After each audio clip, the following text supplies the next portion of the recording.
Yes, Your Tatlong Honor. obserbasyon po. Yung kanina, yung tungkol nga po, pag sa questioning po ni Honorable Joel Chua, yung kapansin-pansin na mula 2019 to 2024, the respondent, Honorable De Lima, kindly speak closer to the microphone. And may I share as well the matrix prepared by the Secretariat with respect to the information gathered from the SALNs of the respondent. Kindly flash the matrix of the SALN of VP Duterte. This may help Honorable De Lima in her clarificatory questions. thank you, Madam Chair. So can we see it, please? The matrix on the first point of observation that I'm making.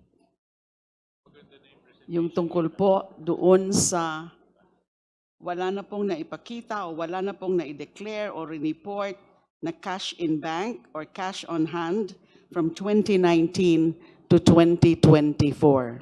Pero nung mga una ay meron mga rini-report na mga cash on hand or cash in bank. So mali ho atang matrix yung nakalagay dyan. Yung dapat po makita natin, yung matrix na pinapakita na wala na nga ng mga rini-report na cash on hand from 2019. Yes, it's there ho pala. So from 2019 to 2024, wala na pong cash on hand or cash in bank. Para sa akin po, ang biglaan at tuloy-tuloy na pagkawala ng deklarasyon ng liquid assets, because cash on hand and cash in bank are liquid assets. Sa kabila ng dati meron naman na mga halaga ng mga cash on hand, cash in bank ay nagdudulot ng pagdududa sa kawastuhan at kabuuan ng subsequent SALNs ni VP Sara. Second point of observation, Madam Chair, tungkol naman po sa liabilities. Nakita rin po natin na as to liabilities, VP Sara declared 6,954,454 in 2016. Nandyan ho ba yan?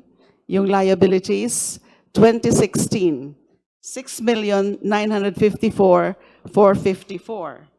At sa 2017 naman, liabilities of 6,313,188 in 2017 and 6,119,113 in 2018.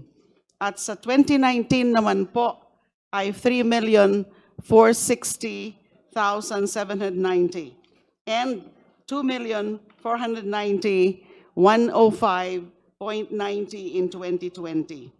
Kapansin-pansin po na mula 2021, tanging ang kanyang asawa na si Manessa Scarpio. Nagre-reflect ho ba yan dyan?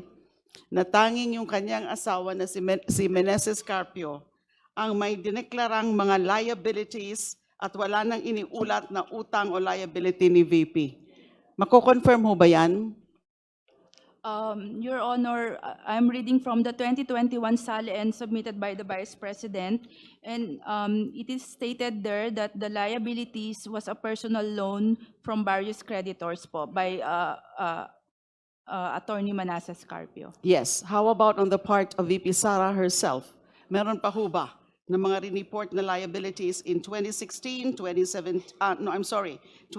beginning in 2021? Meron ho ba report na liabilities? Let me check, Your Honor, with regard to the 2022 SALN of the Vice President.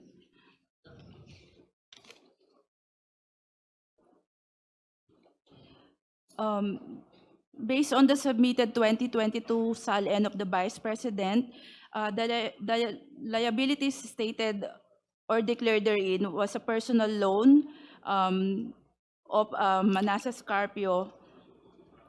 That's all, Your Honor, for the 2020. Manessa Scarpio. How about 2022? So no VP, no Sara Duterte. For the 2023 SALN, Your Honor, based on the submitted SALN by the Vice President, the liabilities declared therein was a personal loan of Manassa Scarpio, Your Honor. Again, of Manessa Scarpio and not Sara Duterte. 2024, please.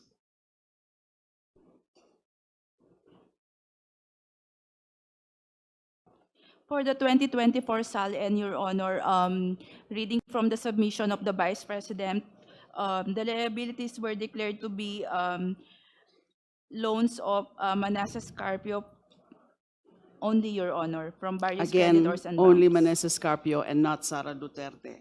Observation with respect to this, for the record, Madam Chair, ang ganitong biglang pagbabago sa paraan ng pag-uulat ng liabilities ay lubhang kahinahinala at nararapat siya sa atin, as it may indicate reclassification. Louder, Honorable De Lima, please.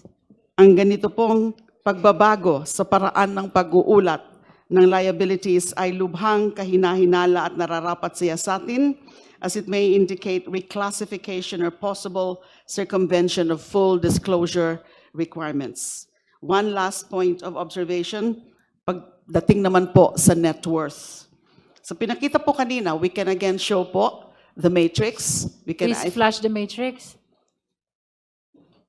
the respondents declared net worth increased from 34,895,997 in 2016 to 71,658,841 in 2022, the year she assumed the office of Vice President.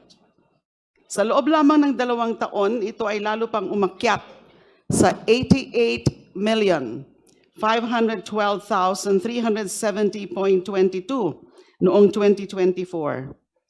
Obserbasyon po, ang ganitong mabilis at medyo malaking pagtaas ng yaman with the absence of declared liquid assets and the diminution or transfer of liabilities ay nagbubunsod ng seryoso ring pagdududa hinggil sa veracity, transparency, and integrity of the Vice President's financial disclosures. So those are my observations with respect to the SALNs. Maraming salamat po.